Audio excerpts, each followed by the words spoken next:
রাদিয়াল্লাহু আনহু মুজাহিদদের সেনাপতি সাথে সাথে দাঁড়ায়া গেলেন। মুজাহিদ বাহিনী অস্ত্র হাতে নিয়ে লাইন ধরে বসে আছে। সাদ ইবনে আবি ওয়াক্কাস মাত্র একটা ঝলক তার বাহিনীর দিকে তাকাইলেন। তাকাই আবার সালমান ফারসি বলেন, এর সালমান, এর সাহাবায়ে কেরামের মধ্যে সবচেয়ে বয়োজ্যেষ্ঠ সাহাবী ছিলেন সালমান ফারসি রাদিয়াল্লাহু আনহু। সাহাবী হযরত সাদ ইবনে আবি ওয়াক্কাস বলেন, আমি আমার এই বাহিনীর দিকে চোখ ঘুরাইয়া দেখলাম, আমার একটা মুজাহিদ বাহিনী, আমার একটা সৈন্য বাহিনী কবিরা গুনাহে লিপ্ত নাই, এরা সকলেই কবিরা গুনাহ থেকে মুক্ত আছে। এবার সালমান ফারসি রাদিয়াল্লাহু আনহু বললেন, যদি তাই হয়ে থাকে তাহলে আপনার কমান্ডারিতে আপনি আপনার বাহিনীকে আদেশ করেন তারা যেন মাদায়েনের ওই নদীর মধ্যে ঝাঁপিয়ে পড়ে বাকি কাজ আল্লাহ করবেন। ইতিহাসের কিতাবে লেখে সাদ ইবনে আবি ওয়াক্কাস যখন মুজাহিদ বাহিনীকে বললেন, তোমরা তোমাদের যে যেভাবে আছে, কেউ যদি ঘোড়ার উপরে থাকে ঘোড়ার উপরে থেকে, উটের উপরে থাকলে উটের উপরে থেকে, পায়ে হেঁটে থাকলে পায়ে হেঁটে তোমরা নদীর মধ্যে ঝাঁপিয়ে পড়ো। একজন সৈন্যবাহিনী এই কথা বলে নাই, আপনার মাথা খারাপ হয়েছে কিনা, আমরা সাঁতার জানি না, নদীর মধ্যে যদি ঝাঁপ দেই ডুবে পড়ে মারা যাব। একটা মানুষ এই কোন ধরনের প্রতিবাদ না করে কমান্ডার বলেছে, সাথে সাথে আদেশ বাস্তবায়ন করার জন্য নদীর মধ্যে ঝাঁপিয়ে পড়েছে। ইতিহাসের কিতাবের মধ্যে দেখে কোন বানানো গল্প না, কোন গল্প কাহিনী না, মুসলমানদের সোনালী ইতিহাস, মুসলমানদের আত্মা স্বচ্ছ থাকার কারণে, মুসলমানদের আত্মা পরিষ্কার থাকার কারণে, আত্মা শক্তিশালী থাকার কারণে মুসলমানদের আত্মার ইতিহাস, মুসলমানদের কলবের ইতিহাস, মুসলমানদের তাকওয়ার ইতিহাস শোনাচ্ছি। মুসলমান সাদ ইবনে আবি ওয়াক্কাস যখন আদেশ করেছেন সাথে সাথে সবাই নদীর মধ্যে পড়ে গেল। এবার ইতিহাসের কিতাবের মধ্যে বলে, এই যে ঘোড়ার উপরে যে সওয়ার ছিল, ঘোড়ার উপরে করে হাঁটতে হাঁটতে নদী পার হচ্ছে, ঘোড়ার পায়ের নদীটা পর্যন্ত পানিতে ভিজে নাই। ঘোড়ার পায়ের খুর যেটা সেটাও পানিতে ভিজে নাই। মাদায়েনের যে শাসক ছিল যখন দেখলো মুসলমান বাহিনী যারা পায়ে হাঁটতেছে, পায়ে হেঁটে হেঁটে নদী পার হয়ে যাচ্ছে, যারা ঘোড়ার উপরে আছে ঘোড়ার উপরে করে নদী পার হয়ে যাচ্ছে, এরা মানুষ না, দেও আসতেছে, দেও আসতেছে, তাড়াতাড়ি পালাও, এদের সাথে কিসের যুদ্ধ? সুবহানাল্লাহ কালকে বলেন, এটা কিসের কারণে হয়েছে? দেহ শক্তিশালী হওয়ার কারণে না, আত্মা শক্তিশালী হওয়ার কারণে। আজকে আমার দোয়া কবুল হয় না কেন? আমার ঘর থেকে অভাব যায় না কেন? আমার পেরেশানি দূর হয় না কেন? আমার আত্মাকে শক্তিশালী করে নাই, আমার দেহ শক্তিশালী হয়ে গেছে, আমার গুনার লিস্ট বড় হয়ে গেছে, এর জন্য আমার রূপ বৃদ্ধি ছাড়তেছে না, আমার দোয়া কবুল হচ্ছে না, আমার পেরেশানি দূর হচ্ছে না, সমাজে শান্তি আসতেছে না, রাষ্ট্রে শান্তি আসতেছে না, কারণ সবগুলো এখন পেট মোটা হয়ে গেছে। কি মোটা? পেট মোটা। সমঝোতার মাধ্যমে রাস্তা থেকে টাকা তুললে এটা চাঁদাবাজি না, বলে কি বলে না? এটা কিসের জন্য বলতেছে? দেহকে শক্তিশালী করার জন্য, আত্মাকে শক্তিশালী করার জন্য। আত্মা যদি ঠিক থাকতো বলতো না এই জমিনের মধ্যে ইনসাফ হবে, জনগণের রায়ে জনগণের কথাই চলবে, ইনসাফ ভিত্তিক সমাজ চলবে, সমাজের একজন সাধারণ মানুষও জুলুমের শিকার হবে না, জুলুমের শিকার হলে রাষ্ট্রের প্রতিনিধি হিসাবে আমি ওই জালেমের জন্য আমি একেবারে তলোয়ার হয়ে দাঁড়িয়ে যাবো। বলতো কি বলতো না? বলে না কেন? দেহ শক্তিশালী, আত্মা শক্তিশালী না। কি শক্তিশালী না? আত্মা শক্তিশালী না। بشيرا ونذيرا وداعيا إلى الله بإذنه وسراجا منيرا أما بعد فأعوذ بالله من الشيطان الرجيم بسم الله الرحمن الرحيم يا أيها الذين آمنوا كتب عليكم الصيام كما كتب على الذين من قبلكم لعلكم تتقون وقال النبي صلى الله عليه وسلم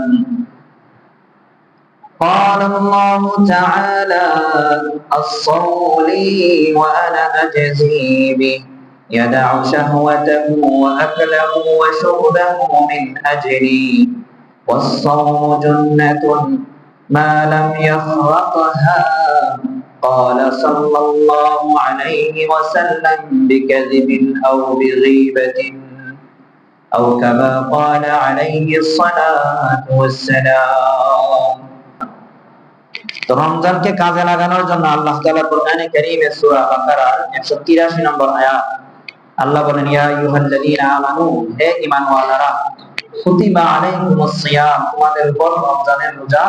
রমজান শব্দ এখানে নাই, অন্য আয়াতে আছে, ব্যাখ্যামূলক বলছি।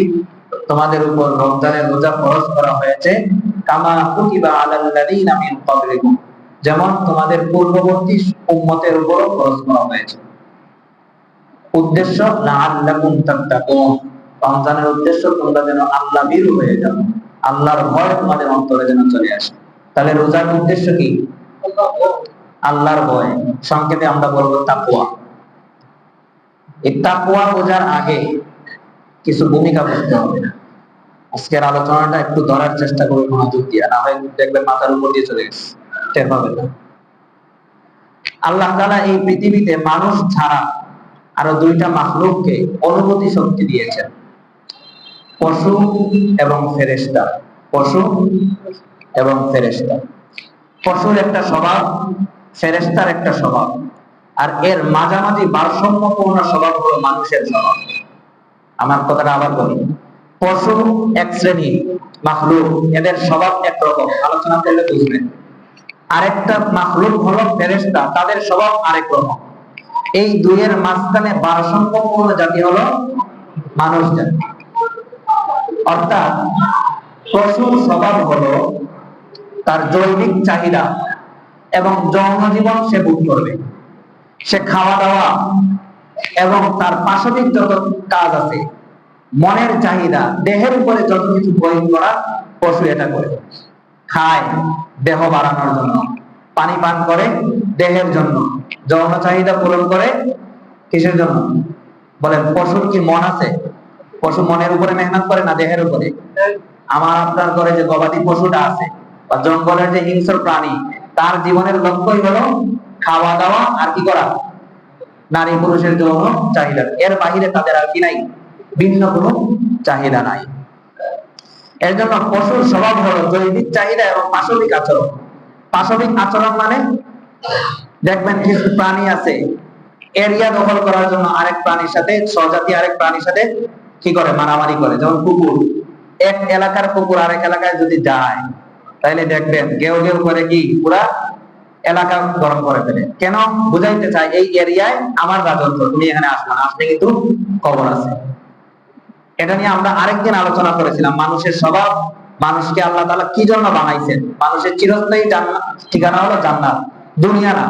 দুনিয়া হলো পশু পাখির জন্য, সে এখানে খাবে, ফুর্তি করবে, তার এরিয়া নিয়ে মারামারি করবে। যেমন বনের সিংহ বনে গর্জন দিয়ে বোঝায় যে এই বনের রাজত্ব আমার, আর কেউ এখানে আইসা রাজত্ব দেখায়। তাইলে পশু তার জৈবিক চাহিদা এবং পাশবিকতার জন্য মারামারি, হানাহানি, খুনাখুনি যা কিছু করার করে কি করে না। 2 নম্বর হলো ফেরেশতা জাতি, তাদের কোনো জৈবিক চাহিদা নাই। জৈবিক চাহিদা মানে খাওয়া দাওয়া, জৈবিক চাহিদা মানে খাওয়া দাওয়া এবং যৌন চাহিদা, এই সবগুলোই হলো জৈবিক চাহিদা। তাদের কোনো জৈবিক চাহিদা নাই, পাশাপাশি তাদের ভিতরে পাশবিকতাও নাই, যে এরিয়া দখল করার জন্য, মসনদ দখল করার জন্য, রাজত্ব গ্রহণ করার জন্য ফেরেশতা মাইর করে, এরকম শুনছেন কোনদিন? নাই। কেন নাই? আল্লাহ বানাইছে এমন। সূরা তাহরীমের মধ্যে বলে, ইয়া আইয়ুহাল্লাযীনা আমানু কু আনফুসাকুম ওয়া আহলিকুম নারা ওয়া কুদুহা আন-নাস ওয়াল হিজারাতু আলাইহা মালাইকাতুন গিলাযুন শিদাদ عليها ملائكة غلاظ شداد لا يعصون الله ما أمرهم ويفعلون ما يؤمرون। ফেরেশতার স্বভাব হলো আল্লাহ তাকে যে আদেশ দিয়ে জমিনে পাঠাইছে, ওই আদেশেই সে নিয়োজিত। ওয়ায়াফআলুনা, তাই করে, মা ইউমারুন, তাদেরকে যাই আদেশ করা হয়েছে, অর্থাৎ যে উদ্দেশ্যে তাকে বানানো হয়েছে, যে উদ্দেশ্যে দায়িত্ব দিয়ে তাকে পাঠানো হয়েছে, এর বাহিরে তার জীবনের আর কোনো লক্ষ্য নাই। এর মাঝখানে হলো মানুষ। মানুষকে আল্লাহ জৈবিক চাহিদা দিয়েছেন, আছে কি আছে না? মানুষের খাওয়া লাগে, মানুষের পান করা লাগে, মানুষের যৌন জীবনের চাহিদা পূরণ করা লাগে। এর জন্যই তো বিবাহের সম্পর্ক। কিসের সম্পর্ক? বিবাহের সম্পর্ক। তো আল্লাহ তাআলা মানুষকে তার জৈবিক চাহিদা এবং তার পাশবিকতা, একটা স্বভাব তার ভিতরে আছে, তার ভিতরেও জায়গা দখল করা, মসনদ দখল করা, অন্যের উপরে কৃতিত্ব, ক্রেডিট তৈরি করার জন্য একটা স্বভাব তার ভিতরে আছে। আছে কি আছে না? এগুলোর তো ব্যাখ্যার দরকার নাই। তো মানুষ যদি তার পাশবিকতাকে, জৈবিক চাহিদাকে নিয়ন্ত্রণ করে ফেলে, পাশবিকতা এবং জৈবিক চাহিদা যদি নিয়ন্ত্রণ করে ফেলে, এই মানুষটা আশরাফুল মাখলুকাত, সৃষ্টির সেরা জীব, এই মানুষটা হলো খলিফাতুল্লাহ। আল্লাহ তো বলেছে ইন্নী জাইলুন ফিল আরদি খলিফা, হে ফেরেশতারা আমি জমিনে আমার প্রতিনিধি পাঠাইতে চাই। কি পাঠাইতে চাই? সূরা বাকারা 30 নম্বর আয়াতে আল্লাহ বলেছেন ওয়া ইয ক্বালা রাব্বুকা লিল মালাইকাতি ইন্নী জাইলুন ফিল আরদি খলিফা। আল্লাহ রাব্বুল আলামিন যখন ফেরেশতাদের সাথে পরামর্শ করলেন, ফেরেশতাদের কাছে তার চিন্তার কথা, তার রায়ের কথা, তার আদেশের কথা, তার মনের চাহিদার কথা যখন আল্লাহ তাআলা প্রকাশ করলেন, মানুষের ভাষা হিসাবে বলতেছি, আবার মিলাইতে যায় না। হুজুরে দেখি বলে আল্লাহর মনের কথা, আল্লাহর মন মানুষের মন এগুলা এক নাই, কি নাই? আল্লাহ আল্লাহর মত, আল্লাহ আপনাকে বোঝানোর জন্য বলতেছি। রব্বুল আলামিন যখন ফেরেশতাকে বললেন হে ফেরেশতারা আমি জমিনের মধ্যে ইন্নী জাইলুন ফিল আরদি খলিফা, জমিনে আমি আমার প্রতিনিধি পাঠাইতে চাই, তখন ফেরেশতারা বলল রব্বুল আলামিন এমন এক জাতিকে আপনি পাঠাইবেন যে জাতির ভিতরে পাশবিকতা আছে, যে জাতির ভিতরে জৈবিক চাহিদা আছে, এরা জমিনের মধ্যে গিয়ে খুন খারাপি করবে, মারামারি হানাহানি করবে, এরা আপনার খলিফা হবে কিভাবে? এরা আপনার পরের আয়াতে ব্যাখ্যামূলক কথা বলবেন না। মানুষকে আল্লাহ তাআলা এই গুণ দিয়েই বানাইছে, যদি সে জৈবিক চাহিদাকে নিয়ন্ত্রণ করে ফেলে, তার পাশবিকতাকে নিয়ন্ত্রণ করে ফেলে, তাহলে এই মানুষটা ফেরেশতার চেয়ে দামি, এই মানুষটা আল্লাহর জমিনে আল্লাহর খলিফা। সুবহানাল্লাহ বলেন। আল্লাহর জমিনে আল্লাহর খলিফা। বিপরীতে এই মানুষটা যদি তার জৈবিক চাহিদার লাগাম টেনে না ধরে, তার মন যেভাবে চায় সেভাবেই চললো, মন যখন চাইলো তখন খাইলো, যখন যেভাবে চাইলো সেভাবেই খাইলো, যেভাবে পাইলো সেভাবেই খাইলো, হালাল হারামের তোয়াজ করলো না, এবং পাশবিকতাকে যদি লাগাম ধরলো না, মানুষের উপর জুলুম করলো না, তার নিজের ব্যাপারে সচেতন থাকলো না, তার প্রতিবেশীর ব্যাপারে সচেতন থাকলো না, তার সমাজের ব্যাপারে সচেতন থাকলো না, তার রাষ্ট্রের ব্যাপারে সচেতন থাকলো না, ওই মানুষটা উলাইকা কাল আনআম, চতুর্থ জানোয়ারের যে আরো বেশি নিকৃষ্ট হয়ে যায়। এজন্য রব্বুল আলামিন সূরা আরাফের মধ্যে 9 পারা 13 নম্বর পৃষ্ঠার শুরুতেই বলেছেন ওয়ালাকাদ যাআনা আলি জাহান্নামা কাসীরাম মিনাল জিন্নি ওয়াল ইনস, এই জমিনে আমি অগণিত মানুষ এবং দানবকে, মানুষ এবং জিন জাতিকে সৃষ্টি করেছি, যাদেরকে নিয়ে জাহান্নামের লাকড়ি বানাবো, জাহান্নামের আগুনের চুলার মধ্যে, জাহান্নামের আগুনের ইন্ধন হিসেবে তাদেরকে জাহান্নামে নিক্ষেপ করব। নাউযুবিল্লাহ। রব্বুল আলামিন ওই শ্রেণীর মানুষের গুণ বলতে কেমন? লাহুম কুলুবুন লা ইয়াফকাহুনা বিহা, এদের হৃদয় আছে, হৃদয় দিয়ে সত্য অনুধাবন করে না, হক হালাল অনুধাবন করে না, রব্বুল আলামিনকে চিনার কথা ছিল, দ্বীন ইসলাম বোঝার কথা ছিল, নবীর পথ অনুসরণ করার অনুধাবন করার কথা ছিল, এমন হৃদয় আমি দিয়েছিলাম, কিন্তু এই হৃদয়টাকে নষ্ট করে পাশবিকতাকে প্রাধান্য দিয়েছে, লাগামহীন জীবন পরিচালনা করার কারণে লাহুম কুলুবুন লা ইয়াফকাহুনা বিহা, এমন হৃদয় দিয়েছিলাম, কিন্তু এই হৃদয় দিয়া সত্য মিথ্যা যাচাই করার গুণ তার হারায়া ফেলেছে। ওয়ালাহুম আ'য়ুনুন লা ইউবসিরুনা বিহা, তাকে একটা চক্ষু দিয়েছিলাম, ওই চক্ষু দিয়ে হালাল হারাম দেখার কথা ছিল, হারাম দেখবে, হারাম থেকে চোখকে বিরত রাখবে, আল্লাহর জমিনে আল্লাহর কালাম দেখবে, আল্লাহর জমিনে আল্লাহর নিয়ামত দেখবে, আল্লাহ তাআলার শুকরিয়া আদায় করবে। ওই চোখ দিয়ে সে হালাল না দেখে হারামের মধ্যে কাটায়া দিয়েছে, হালাল হারামের ওয়াজ করতে পারলো না, এমন একটা চোখ দিয়েছিলাম, নষ্ট করে ফেললো। পাশবিকতার কারণে। কিসের কারণে? পাশবিকতার কারণে, জৈবিক চাহিদা পূরণের কারণে। ওয়ালাহুম আযানুন লা ইয়াসমাউনা বিহা, তাদেরকে আমি কান দিয়েছিলাম, ওই কান দিয়ে আযানের ধ্বনি শোনার কথা ছিল, ওই কান দিয়ে কোরআনের তেলাওয়াত শোনার কথা ছিল, ওই কান দিয়ে নবীর কথা শোনার কথা ছিল, ওই কান দিয়ে উলামায়ে কেরামের জবান থেকে হেদায়েতের কথা শোনার কথা ছিল, কিন্তু ওই কান দিয়ে সে হেদায়েতের কথা শোনা নাই, গোমরাহির কথা শুনেছে, নাফরমানির কথা শুনেছে, বদদুয়ার কথা শুনেছে, খারাপ কথা শুনেছে। আল্লাহ তাআলার জমিনের মধ্যে আল্লাহ যেভাবে শুনে চলার কথা ছিল, আল্লাহ যেভাবে বলেছেন ওইভাবে শোনার কথা ছিল, ওইভাবে শুনলো না, পাশবিকতার কারণে পাশবিকতার ধারণ করেছে, জৈবিক চাহিদার লাগাম টেনে চললো না, যেভাবে ইচ্ছা ওইভাবে চলেছে। এমন শ্রেণীকে রব্বুল আলামিন বলেন উলাইকা কাল আনআম, এরা জমিনের ওই চতুষ্পদ জানোয়ারের মতো।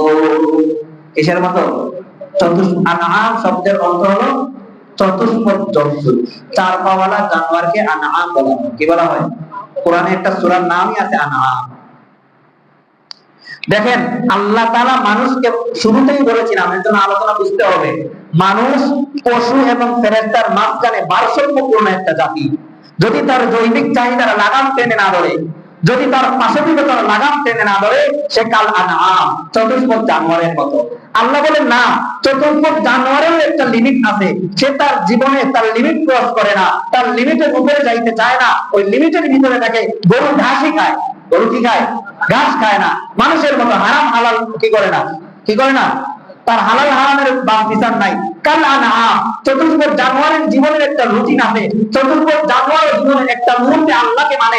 এরা তো মানুষ, এদেরকে আকল দিয়েছিলাম, এদেরকে খলিফাতুল্লাহ, আল্লাহর প্রতিনিধি হওয়ার গুণ দিয়ে জমিনে পাঠাইছিলাম, হৃদয় দিয়ে অনুধাবন করে নাই, কান দিয়ে শুনে নাই, চোখ দিয়ে দেখে নাই। এরা তো চতুষ্পদ জানোয়ারের চেয়ে আরো নিকৃষ্ট। বালহুম আবল, বালহুম আবল, আরো নিকৃষ্ট। চতুষ্পদ জানোয়ার তো এটা হালাল, এটা তো কুরবানি করা যায়। গরু, ছাগল, মহিষ, এটাকে খাওয়া যায়। আর এটা কেমন নিকৃষ্ট, এটা জাহান্নাম ছাড়া এটার আর কোনো ঠিকানা নাই। এর জন্য আল্লাহ বলেছেন, শুরুতেই বলে দিয়েছেন,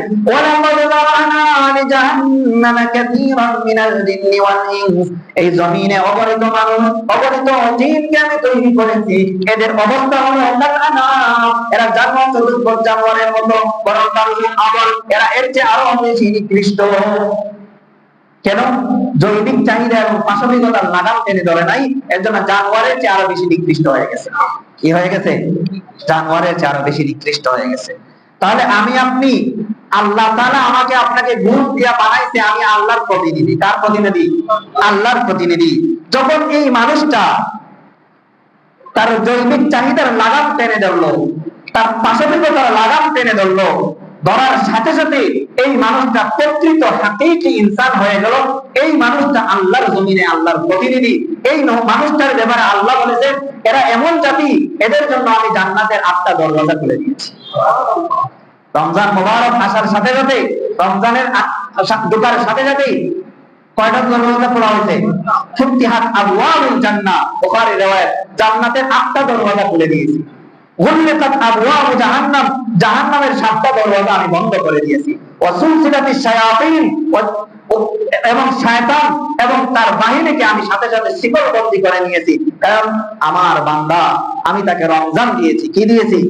ওই মূল আলোচনায় যাই। আল্লাহ বলেছেন, এ বান্দা, তোমার উপরে কি দিয়েছি? রোজা ফরজ করে দিয়েছি, যেন তুমি তাকওয়াওয়ালা হতে পারো। কি হতে পারো? তাকওয়াওয়ালা হতে পারো। তাকওয়া বোঝার আগে আরে দুইটা জিনিস বুঝতে হবে। আগে বলেন, এই সারাংশ বুঝছেন তো? মানুষ, পশু এবং কিসের মাঝামাঝি? ফেরেশতার মাঝামাঝি ভারসাম্যপূর্ণ জাতি। কখন? যদি তার জৈবিক চাহিদা এবং পাশবিকতার লাগাম টেনে ধরে, তাহলে সে ফেরেশতার চেয়ে দামি আশরাফুল মাখলুকাত। কি মাখলুকাত? আশরাফুল মাখলুকাত মানে সৃষ্টির সেরা জীব, সৃষ্টির ফেরেশতার চেয়ে সে দামি। আর যদি তার পাশবিকতার লাগাম টেনে না ধরে, জৈবিক চাহিদার লাগাম টেনে না ধরে, তাহলে উলাইকা কাল আনআম, সে চতুষ্পদ জানোয়ারের চেয়ে, বালহুম আদল, এর চেয়ে বড় আরো নিকৃষ্ট। এতটুকু বুঝছেন তো? এবার আল্লাহ রমজানের রোজা দিছে। কেন রোজা দিল? দিয়া 1 মাস আমাদেরকে কষ্ট করাচ্ছে, 1 মাস খাওয়া দাওয়া থেকে বিরত রাখতেছে, 1 মাস আমার স্ত্রী আমার ঘরে আমার চোখের সামনে আমার সাথে উঠা বসা করতেছে, কিন্তু স্ত্রীর কাছে যেতে পারছি না, স্ত্রী আমার কাছে আসতে পারতেছে না। 1 মাস এটা কেন করলো? কারণ মানুষ 2 জিনিসের সমন্বয়। কয় জিনিসের সমন্বয়? দেহ এবং রূহ, দেহ এবং আত্মা, দেহ এবং আত্মা। মানুষের দেহ থেকে যখন আত্মা বের হয়ে যায়, ওই মানুষটা বেরুলেস। বেরু আছে, ডাক্তার ছিল, এলাকার মানুষের অনেক সেবা করেছে, ইঞ্জিনিয়ার ছিল, দেশের প্রধানমন্ত্রী ছিল, ইয়ে যাওয়ার সাথে সাথেই, রূহ যাওয়ার সাথে সাথেই কি? সাথে সাথেই মাটির নিচে, আর মাটির উপরে কি? টাকার অধিকার হারিয়ে ফেলেছে। কি না থাকার কারণে? রূহ না থাকার কারণে। এর জন্য মানুষকে আল্লাহ তৈরি করেছেন 2 জিনিসের মাধ্যমে। কয় জিনিসের মাধ্যমে? রূহ এবং দেহ। রূহ এবং দেহ। রূহ একটা শব্দ, নাফসুন একটা শব্দ, কালবুন একটা শব্দ। আরবিতে 3টা শব্দ। রূহ অর্থ আত্মা, নাফসুন অর্থ মন, আত্মা, কিন্তু 2টা ব্যাখ্যা ভিন্ন। কলব অর্থ আত্মা, এগুলা কি? ভিন্ন। কুল্লু নাফসিন যায়িকাতুল মাউত, কি অর্থ? প্রত্যেক প্রাণীকে মৃত্যুবরণ করতে হবে। তাহলে প্রাণ সব প্রাণীর ভিতরে আছে, রূহ সবার ভিতরে নাই। কথা কি বুঝছেন? প্রাণ সব প্রাণীর ভিতরে আছে, রূহ সবার ভিতরে নাই। এজন্য রূহের সম্পর্ক মানুষের সাথে, রূহের সম্পর্ক আল্লাহ রাসূলকে জিজ্ঞাসা করে আলুনাকা আনির রূহ কুলির রূহু মিন আমরিল্লাহ মিন আমরি রাব্বি। ইহুদিরা রাসূলকে আটকানোর জন্য নবী কি নবী না এটা প্রমাণ করার জন্য চ্যালেঞ্জ ছুড়ে দিল, বলে তো রূহ জিনিসটা কি, আত্মা জিনিসটা কি, যদি নবী হন তাহলে উত্তর দিতে পারবে, নবী না হলে পারবেন না। তখন আল্লাহ তাআলা রাসূলকে জানায় দিলেন, নবী আপনি বলে দেন কুলির রূহু মিন আমরি রাব্বি, রূহ এটা আমার রবের আদেশ, রূহ আমার রবের আদেশ, রূহ দুনিয়ার কোন জিনিস না। মানুষের দেহ দুনিয়া থেকে সৃষ্টি, কিসে থেকে সৃষ্টি? এর জন্য দেহ সুস্থ থাকার জন্য, দেহকে স্বাস্থ্য ঠিক রাখার জন্য তার যত আয়োজন দুনিয়াতে, হাসপাতাল দেহের জন্য, খাদ্য দেহের জন্য, পোশাক দেহের জন্য, এগুলো সব কোথায় তৈরি হয়? এই পৃথিবী তৈরি হয়, এই পৃথিবী বাইরে থেকে না। রূহ এটা উর্ধ্ব জগতের বিষয়। মিন আমরি রাব্বি আমার রবের আদেশ। তো রব কোথায়? আল্লাহ কোথায়? আসমানে। এর জন্য দেহের সম্পর্ক হতে হবে আসমানের সাথে। কিসের? দিলের সম্পর্ক, রূহের সম্পর্ক কার সাথে হতে হবে? আসমানের, আসমান ওয়ালার সাথে সম্পর্ক হতে হবে।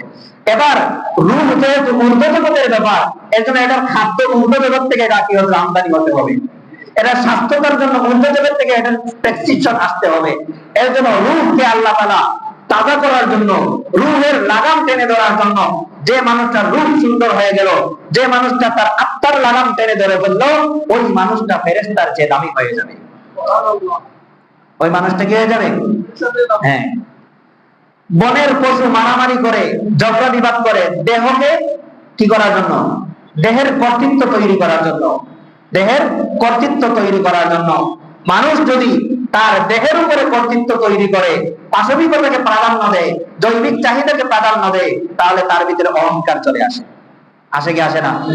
তার ভিতরে দাম্ভিকতা চলে আসে, তার ভিতরে কৃপণতা চলে আসে, তার ভিতরে হিংসা চলে আসে। কি প্রাধান্য দিলে? জৈবিক চাহিদা এবং পাশবিকতাকে প্রাধান্য দিলে।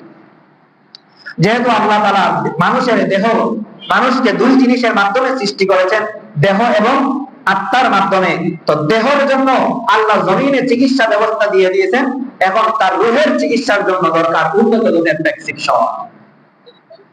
মানুষ যখন অসুস্থ হয়, রোগের মাত্রা যেরকম তার চিকিৎসা ব্যবস্থা ওই রকম। প্রাইভেট জ্বর হয়েছে তো হাসপাতালে গিয়ে 1 সপ্তাহ 10 দিন থাকতে হয়, ডেঙ্গু জ্বর হয়েছে তো 2 সপ্তাহ 1 মাস তাকে কি থাকতে হয়? রেস্টে থাকতে হয়। ডাক্তারের কি অবজারে থাকতে হয়, ডাক্তার তাকে অ্যানালাইসিস করতে হয়, ডাক্তার বারবার তাকে দেখতে হয়, কারণ রোগের মাত্রাটা সাধারণ রয় নাই, অসাধারণ হয়ে গেছে, মারাত্মক হয়ে গেছে। 11 মাস বান্দা গুনাহ করতে করতে, শয়তানের সাথে তার যুদ্ধ করতে করতে তার জৈবিক চাহিদাটা মোটা হয়ে গেছে, তার পাশবিক চাহিদাটা শক্তিশালী হয়ে গেছে। এটাকে দমানোর জন্য রব্বুল আলামিন রমজান মুবারকের 1 মাসের একটা প্রেসক্রিপশন রমজানের রোজা দান করেছে। কিসের জন্য? লাআল্লাকুম তাত্তাকুন। তাকওয়া, তাকওয়া হলো অন্তরের গুণ। কিসের গুণ? রূহের গুণ। কিসের গুণ? রূহের গুণ। এর জন্য রব্বুল আলামিন রমজান মুবারকের কি দিয়েছেন? রোজা দিয়েছেন। দিনের বেলা বান্দা তুমি তোমার খাওয়া দাওয়া থেকে তোমার নিজের দেহকে বিরত রাখবা, তোমার জৈবিক চাহিদা, তোমার যৌন জীবন ছিল ওইটা থেকে, স্ত্রী থেকে নিজেকে বিরত রাখবা, রেখে নিজেকে দুর্বল করবা। দেহ যদি দুর্বল হয়, আত্মা শক্তিশালী হয়। কি শক্তিশালী হয়? আত্মা শক্তিশালী হয়। আর দেহ যদি শক্তিশালী হয়ে যায়, আত্মা দুর্বল হয়ে যায়। এজন্য দেহকে দুর্বল করার ট্রেনিং 1 মাস চলতেছে। কি চলতেছে? এজন্য যে মানুষগুলা খাওয়া দাওয়া বেশি করে, দেখবেন এদের খালি ঘুম আসে বেশি আর অলসতা বেশি। এটা আমার বানানো কথা, ডাক্তারের উপরে। আর যে মানুষটা তার খাওয়া কন্ট্রোল করে, পাইলেই খায় না। কিছু মানুষ আছে পাইলেই 2 হাত চুবাইয়া খাওয়া শুরু করে। তার শরীরের চাহিদা হলো কথা কথা 1 প্লেট ভাত, সে পাইছে যেহেতু আজকে মাছ না 3 প্লেট খাইয়া হয়ে যায়। করে কি করে না?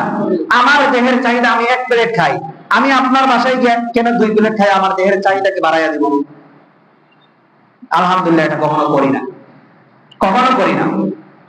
আপনি এটা করেন, আপনার দেহের কন্ট্রোল আপনি শিখে ফেলবেন, আপনার আত্মার কন্ট্রোল শিখে ফেলেন। বিয়ে বাড়িতে গেলে কি অবস্থা হয়? খালি খায় না, খাইতে খাইতে নষ্ট পর্যন্ত করে। কেন? ওই যে পাইছে, এবার কি সারার সুযোগ নাই, আর কি পাইছে এবার সারার সুযোগ নাই। জিয়াফতের মধ্যে গেলে পাইছে এবার খাওয়ার সুযোগ নাই, লেটকা কি চুলিও 3 প্লেট মাইরা দেয়। আসেনি এরকম? এটা আমি রাগ করার জন্য বলতেছি না, বোঝার জন্য বলতেছি।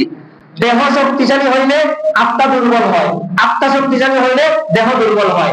আল্লাহ তাআলা দেহকে দুর্বল বানায়া বান্দা তোমার আত্মাকে শক্তিশালী করতেছি, কারণ তোমার সম্পর্ক তো আমার সাথে, আমি আরশে আজিমে থাকি, আমি ঊর্ধ্ব জগতে থাকি। তোমার আত্মাকে তুমি শক্তিশালী বানাও, তোমার আত্মা দিয়ে ঊর্ধ্ব জগতে যাও। যদি তোমার আত্মা শক্তিশালী করো, রাসূলুল্লাহ সাল্লাল্লাহু আলাইহি ওয়াসাল্লামের জীবন আদর্শ মতো জীবন পরিচালনা করো, খলিফাতুল মুসলিমিন ওমর ইবনে খাত্তাব মদিনার মসজিদের নববীর মিম্বরে দাঁড়ায়া ওই ইরাক অঞ্চলের মধ্যে যুদ্ধ করতেছে মুজাহিদ বাহিনী, মদিনার মসজিদে নববীর জুমার দিন দাঁড়ায়া দেখে যে শত্রু বাহিনী পাহাড়ের পিছনে দাঁড়ায়া আছে।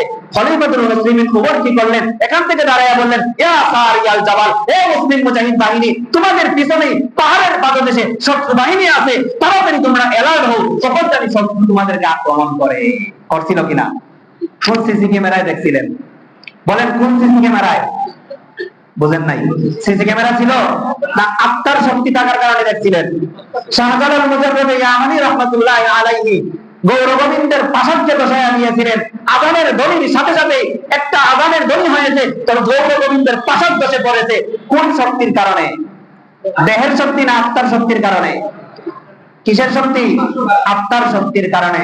রাসূলুল্লাহ সাল্লাল্লাহু আলাইহি ওয়াসাল্লাম সাহাবায়ে কেরাম সালমান ফারসি রাদিয়াল্লাহু আনহু, সাদ ইবনে আবি ওয়াক্কাস রাদিয়াল্লাহু আনহু মাদায়েন শহরে, ইরাকের একটা অঞ্চল মাদায়েন শহর যুদ্ধ করতে যাবেন। মাঝখানে নদী, আরবের মানুষ মরুভূমিতে চলতে পারে কিন্তু সাগর সমুদ্রে চলতে পারে না, সাঁতার জানে না।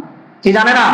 সাদ ইবনে আবি ওয়াক্কাস রাদিয়াল্লাহু আনহু বললেন, কি করব, সামনে সমুদ্র, এরা ব্রিজ ভেঙে দিয়েছে, আমরা ওই পারে যাব কিভাবে? হযরত সালমান ফারসি রাদিয়াল্লাহু আনহু বললেন, হে মুসলিম বাহিনীর, হে মুজাহিদ বাহিনীর কমান্ডার, সেনাপতি, আপনাকে আমি একটা পরামর্শ দেই। পরামর্শ হলো, আমাদের কাজ হলো সামনে বাড়া, আর রবের কাজ হলো গন্তব্যে পৌঁছাইয়া দেওয়া। আমাদের কাজ রোজা রাখা, এটার প্রতিদান দেওয়ার মালিক কে? আল্লাহ। সালমান ফারসি বললেন, আমরা আমাদের যা কিছু আছে এটা নিয়ে আমাদের নদীর মধ্যে কি করব? ঝাঁপিয়ে পড়বো, আল্লাহর কাজ ওই পারে পৌঁছাইয়া দেওয়া। তবে শর্ত হলো, আপনার মুজাহিদ বাহিনীর মধ্যে কবিরা গুনাহ যদি কেউ করে তাহলে হবে না। দেখেন তো মুজাহিদ বাহিনী গুনাহ থেকে বিরত আছে কিনা। সাদ ইবনে আবি ওয়াক্কাস রাদিয়াল্লাহু আনহু মুজাহিদদের সেনাপতি সাথে সাথে দাঁড়ায়া গেলেন। মুজাহিদ বাহিনী অস্ত্র হাতে নিয়ে লাইন ধরে বসে আছে। সাদ ইবনে আবি ওয়াক্কাস মাত্র একটা ঝলক তার বাহিনীর দিকে তাকাইছেন, তাকাই আবার সালমান ফারসি বলেন, রে সালমান, এরে সাহাবায়ে কেরামের মধ্যে সবচেয়ে বয়োজ্যেষ্ঠ সাহাবী ছিলেন সালমান ফারসি রাদিয়াল্লাহু আনহু। সাহাবী হযরত সাদ ইবনে আবি ওয়াক্কাস বলেন, আমি আমার এই বাহিনীর দিকে চোখ ঘুরাইয়া দেখলাম, আমার একটা মুজাহিদ বাহিনী, আমার একটা সৈন্য বাহিনী কবিরা গুনাহে লিপ্ত নাই, এরা সকলেই কবিরা গুনাহ থেকে মুক্ত আছে। এবার সালমান ফারসি রাদিয়াল্লাহু আনহু বললেন, যদি তাই হয়ে থাকে তাহলে আপনার কমান্ডারিতে আপনি আপনার বাহিনীকে আদেশ করেন, তারা যেন মাদায়েনের ওই নদীর মধ্যে ঝাঁপিয়ে পড়ে, বাকি কাজ আল্লাহ করবেন। ইতিহাসের কিতাবে লেখে, সাদ ইবনে আবি ওয়াক্কাস যখন মুজাহিদ বাহিনীকে বললেন, তোমরা তোমাদের যে যেভাবেই আছে, কেউ যদি ঘোড়ার উপরে থাকে ঘোড়ার উপরে থেকে, উটের উপরে থাকলে উটের উপরে থেকে, পায়ে হেঁটে থাকলে পায়ে হেঁটে তোমরা নদীর মধ্যে ঝাঁপিয়ে পড়ো। একজন সৈন্যবাহিনী এই কথা বলে নাই, আপনার মাথা খারাপ হয়েছে কিনা, আমরা সাঁতার জানি না, নদীর মধ্যে যদি জানতে ডুবে পড়ে মারা যাব।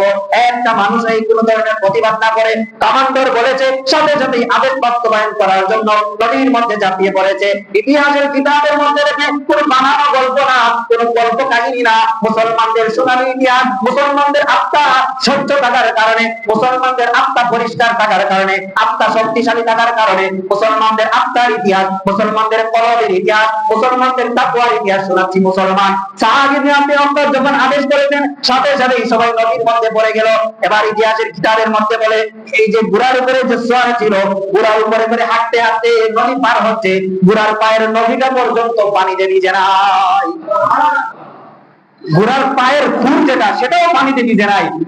মাদায়েনের যে শাসক ছিল, যখন দেখলো মুসলমান বাহিনী যারা পায়ে হাঁটতেছে, পায়ে হেঁটে হেঁটে নদী পার হয়ে যাচ্ছে, যারা ঘোড়ার উপরে আছে ঘোড়ার উপরে করে নদী পার হয়ে যাচ্ছে, কই এরা মানুষ না, দেও আসতেছে, তাড়াতাড়ি পালাও, এদের সাথে কিসের যুদ্ধ? সুবহানাল্লাহ। কালকে বলেন, এটা কিসের কারণে হয়েছে? দেহ শক্তিশালী হওয়ার কারণে না, আত্মা শক্তিশালী হওয়ার কারণে। আজকে আমার দোয়া কবুল হয় না কেন? আমার ঘর থেকে অভাব যায় না কেন? আমার পেরেশানি দূর হয় না কেন? আমার আত্মাকে শক্তিশালী করে নাই, আমার দেহ শক্তিশালী হয়ে গেছে, আমার গুনার লিস্ট বড় হয়ে গেছে, এর জন্য আমার রূপ নীতি সারতেছে না, আমার দোয়া কবুল হচ্ছে না, আমার পেরেশানি দূর হচ্ছে না, সমাজে শান্তি আসতেছে না, রাষ্ট্রে শান্তি আসতেছে না, কারণ সব গুণা এখন পেট মোটা হয়ে গেছে। কি মোটা? পেট মোটা। সমঝোতার মাধ্যমে রাস্তা থেকে টাকা তুললে এটা চাঁদাবাজি না, বলে কি বলে না? এটা কিসের জন্য বলতেছে? দেহকে শক্তিশালী করার জন্য, আত্মাকে শক্তিশালী করার জন্য। আত্মা যদি ঠিক থাকতো বলতো না এই জমিনের মধ্যে ইনসাফ হবে, জনগণের রায়ে জনগণের কথায় চলবে, ইনসাফ ভিত্তিক সমাজ চলবে, সমাজের একজন সাধারণ মানুষও জুলুমের শিকার হবে না, জুলুমের শিকার হবে রাষ্ট্রের প্রতিনিধি হিসাবে আমি ওই জালেমের জন্য আমি একেবারে তলোয়ার হয়ে দাঁড়িয়ে যাবো। বলতো কি বলতো না? বলে না কেন? দেহ শক্তিশালী, আত্মা শক্তিশালী না। কি শক্তিশালী না? আত্মা শক্তিশালী না। এর জন্য রমজান মুবারককে আল্লাহ দান করেছেন কিসের জন্য? আত্মা শক্তিশালী করার জন্য। প্রিয় ভাইয়েরা, আত্মাকে শক্তিশালী করব, আত্মার রূপ নির্ণয় করতে হবে। কি নির্ণয় করতে হবে? আত্মার রূপ। আত্মার 10টা রূপের কথা বলবো। কয়টা রূপ? 10টা রূপ। কেউ যদি খাওয়া দাওয়া থেকে বিরত থাকে, কেউ যদি স্ত্রী সহবাস থেকে বিরত থাকে, তাহলে তার রোজা হয়ে যাবে, কিন্তু রোজার সওয়াব হবে না যদি তার আত্মাকে সে ঠিক না রাখে। রাসূল বলেছেন 4 অঙ্গকে কি থাকতে হবে? গুনাহ থেকে বিরত রাখতে হবে। কয় অঙ্গ? চোখকে হারাম দেখা থেকে, কানকে হারাম শোনা থেকে, জবানকে হারাম বলা থেকে, দেহকে হারাম জিনিস ভোগ করা থেকে। এই 4 জিনিস থেকে যদি আমি কি থাকি? গুনাহ থেকে যদি বিরত থাকি, এই রোজা হবে আত্মা শক্তিশালী করার রোজা, এই রোজা হবে তাকওয়া অর্জনের রোজা, এই রোজা হবে আল্লাহর সাথে সম্পর্ক তৈরির রোজা, এই রোজা হবে আমার অন্তরের দরজা খুলে দেওয়ার রোজা। কথা বলছেন? আর হরেক রকম ইফতারি নিয়ে বসলাম, হরেক রকম সেহরি নিয়ে বসলাম, সারাদিন গান বাজনা শুনলাম, হারাম কাজে লিপ্ত থাকলাম, ওই রোজা দিয়ে আত্মা শক্তিশালী হবে না, দেহটাই আবার কি হবে? পাশবিকতার গুণে অর্জন করে পশু হয়ে যাবে। কি হয়ে যাবে? পশু হয়ে যাবে। এর জন্য তো হালাল হারামের তোয়াজ যেগুলা করে না, তারাবিতেও আসে না, 5 ওয়াক্ত নামাজও পড়ে না, আছে কি আছে না? ওই মাস্টার বাজারের দোকানের মধ্যে দেখবেন সবগুলা চায়ের দোকানে কি আছে? পর্দানিসীন মা বোন হয়ে গেছে সবাই। কিসের কারণে? এগুলা পশু। এগুলা কি? পশু। মানায়া বলতেছি না, কোরআনের কথা বলতেছি। আল্লাহ বলেছেন উলাইকা কাল আনআমি বাল হুম আদল। এরা পশু, পাশবিক চাহিদার কারণে, এদের জৈবিক চাহিদার কারণে এরা পর্দা দিয়া ভিতরে ভিতরে খাওয়া দাওয়া করতেছে। ওদেরকে দেখতে তো 2 পায়ের মানুষ, দেখতে তো 2 হাতওয়ালা মানুষ, দেখতে তো 2 চোখওয়ালা মানুষ, 2 কানওয়ালা মানুষ, যে সবাই ওরা জানোয়ার। সবাই কি জানোয়ার? আল্লাহ এদের উপরে লানত পালান, আল্লাহ এদের উপরে গজব পালান, এদের বংশের মধ্যে গজব পালান, এদের সম্পদের মধ্যে গজব পালান, এদের ব্যবসা বাণিজ্যের মধ্যে গজব পালান। বলেন আমি বলতে কি ভয় পান? তার জন্য বলবো, শরম লাগে না একটু? লজ্জা লাগে না একটু? মুসলমানের জমিনে মসজিদের মধ্যে, মসজিদের পাশে চায়ের দোকানের মধ্যে কি লাগায় রাখে? পর্দা লাগায় রাখে। হায় লজ্জা নাই একটু? যে আল্লাহ তোমাকে জীবন দিল, যে আল্লাহ তোমাকে আত্মা দিল, যে আল্লাহ তোমাকে ব্যবসা করার তৌফিক দিল, এই আল্লাহর সাথে নাফরমানি করতেছে জানোয়ার। মনে তো চায় একেবারে এগুলো মেরে ফেলতে। রাসূল বলেছেন আমার মনে চায় যে মানুষগুলো নামাজ পড়ে না, যে পুরুষগুলো মসজিদে এসে জামাতে নামাজ পড়ে না, ওই বরগুলা জ্বালাইয়া দিতে মনে চায়। রাসূলের চেহারা বড় লাল হয়ে গেছে। রাসূল বলেন করি না কেন? ঘরে মহিলা আছে, করি না কেন? দুর্বল শিশু আছে, বৃদ্ধ নারী পুরুষ আছে, এদের কারণে ঘর জ্বালাইয়া দেয় না। আমারও এরকম রাগ উঠে, যদি শক্তি থাকতো ওই দোকানগুলা জ্বালাইয়া দিতাম, মানুষগুলোকে জ্বালাইয়া দিতাম। খলিফা ওমর থাকতে বুঝতে আসবে তুলে বলতো জানোয়ারের বাচ্চারা। আল্লাহর ভয় নাই। রাসূলের চেহারা লাল হয়ে গেছে, রাসূলের শরীর থেকে কম্পন তৈরি হয়ে গেছে যে মানুষগুলো নামাজ পড়ে না। আর রোজার ব্যাপারে চিন্তা করে, 30 দিনের রোজা, মাসে 12 মাসে মাত্র এক মাসের রোজা, এক মাসের রোজায় তোমার ব্যবসায় তুমি হালাল হারাম করতে পারো না। তারাবির নামাজ পড়ে দোকানগুলো খুলে রাখা দেয়। কিসের কারণে? ওই পাশবিকতা তার ভিতরে চলে আসছে, ফেরেশতা সুলভ স্বভাব নাই তার ভিতরে। আমি কি আমার জন্য রাগ করেছি? আমাকে ইফতার খাওয়াবেন এর জন্য রাগ করেছি? সেহরি খাওয়াবেন? আমার নিজের স্বার্থ না, আমার পকেটের টাকা খরচ করে আপনাদের জন্য রমজানের আমলি প্ল্যান নিয়ে আসছি। আমার ব্যক্তিগত জীবনে আমার চাহিদা নিয়ে আমি চলি না, আমি চাহিদার চাকরি করি না।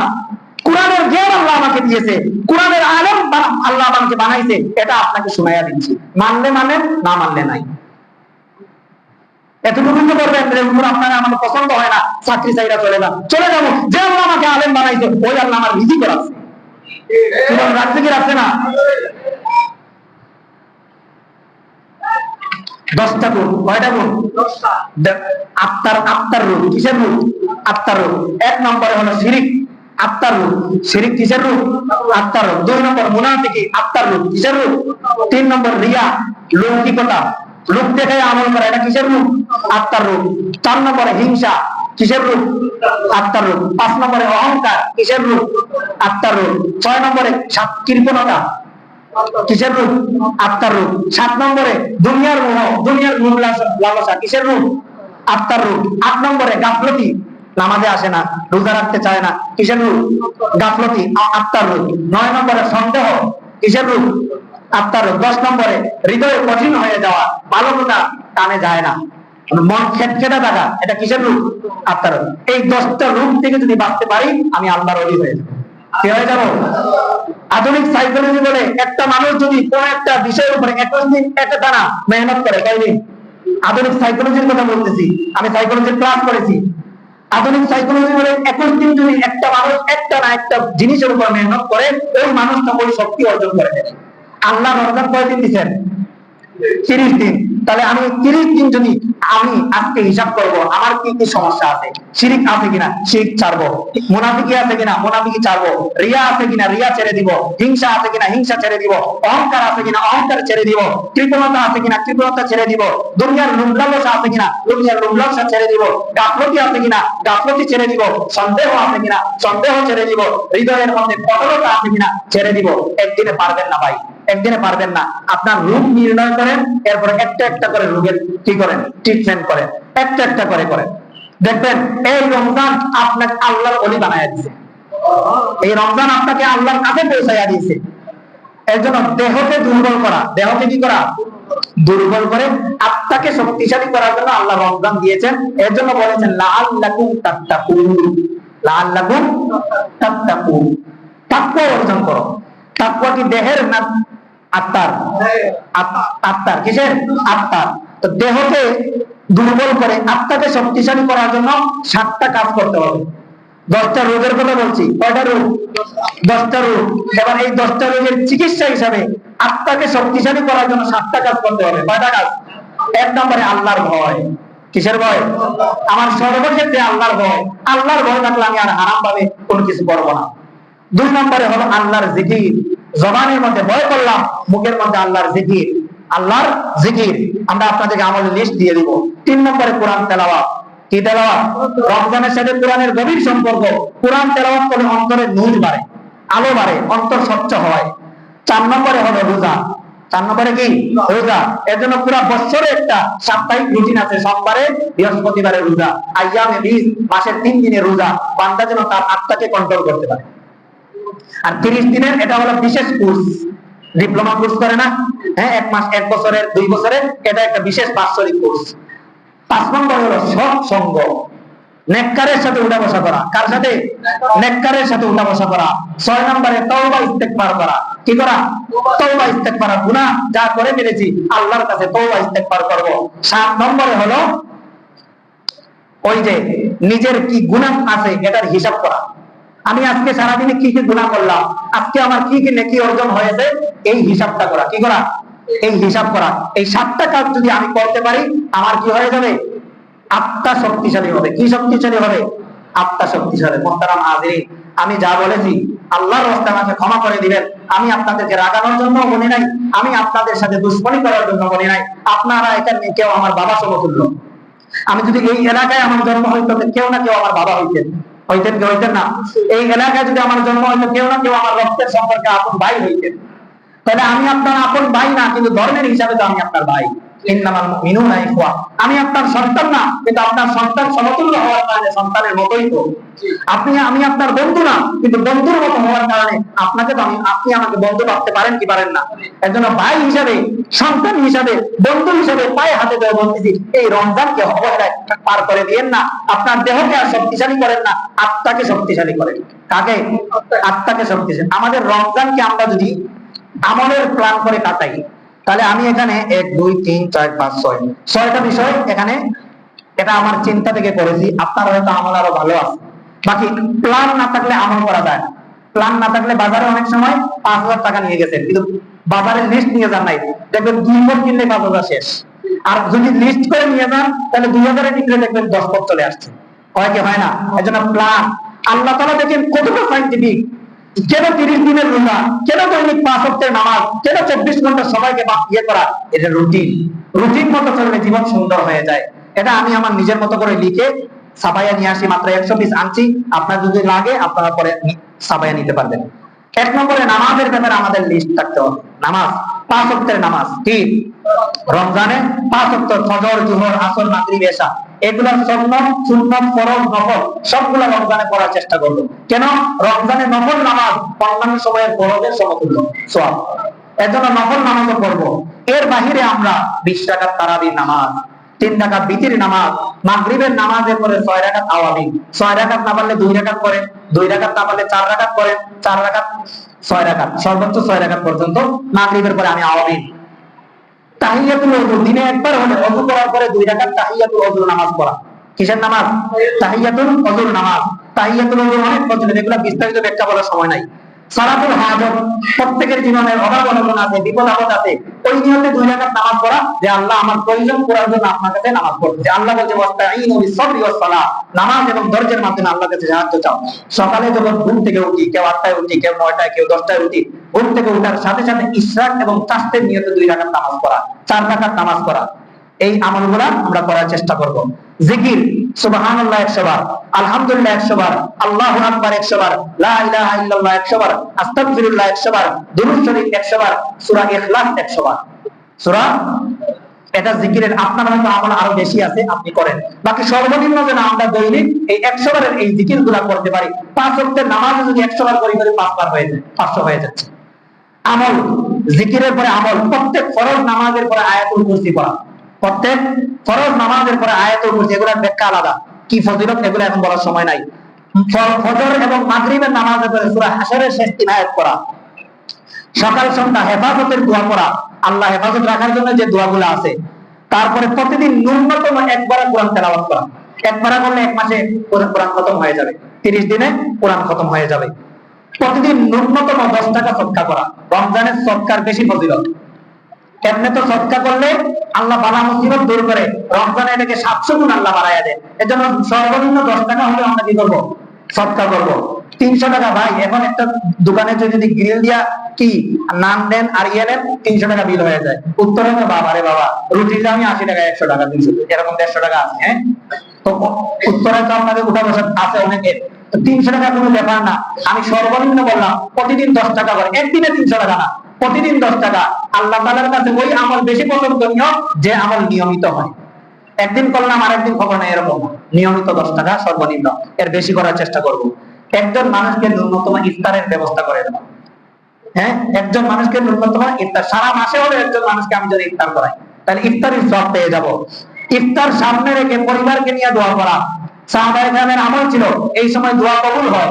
এই সময় ঘরের মহিলারা ইফতার সাজাবে, আমরা পুরুষরা তাদের জন্য আল্লাহ তৌফিক দেয়, তারা যে পরিশ্রম করতেছে, পরিবারের আসল বিষয় নিয়ে আল্লাহর কাছে দোয়া করব ইনশাআল্লাহ। আযানের উত্তর দেওয়া, তারপরে আমলের মধ্যে সকলকে সালাম দেওয়া, সালামের অভ্যাস করা, ছোট বড় সকলকে সালাম দেওয়া, বেশি বেশি দোয়া করা, বেশি বেশি কি করা? দোয়া করা, এগুলো আমল। ভালো অভ্যাস করা, ভালো অভ্যাসের মধ্যে সকলের সাথে ভালো ব্যবহার করা, খারাপ ব্যবহার করব না, রমজানের মেজাজকে খিটখিটা করে দিব না, কোমল আচরণ করা, কি করা? কোমল আচরণ করা, ধৈর্যের সাথে চলা। কিসের সাথে চলা? ধৈর্যের সাথে চলা, ধৈর্য নিয়ে চলা। মা বোনদেরকে কষ্ট কম দেওয়া, ঘরের ভিতরে তরকারিতে লবণ কম হয়েছে, ধৈর্য ধরে খেয়াল করেন, তাহলে সওয়াব 2 ডাবল হবে। ধৈর্য ধরার সওয়াব হবে, সেহরিটা ইবাদত হয়ে যাবে, ইফতারটা ইবাদত হয়ে যাবে। আর ইফতারির সময় লবণ কম হলো আর শুরু করলেন একেবারে কি তারাবির মতো খতম গালি দিয়া, তাহলে সব বরবাদ করে দিবেন। এর জন্য ধৈর্য ধারণ করা, কি করা? আমি এই সমাজের মানুষ, আমার রক্তে এই সমাজের মানুষের রক্ত মাংস আছে, আমি জানি রোগ পেশা।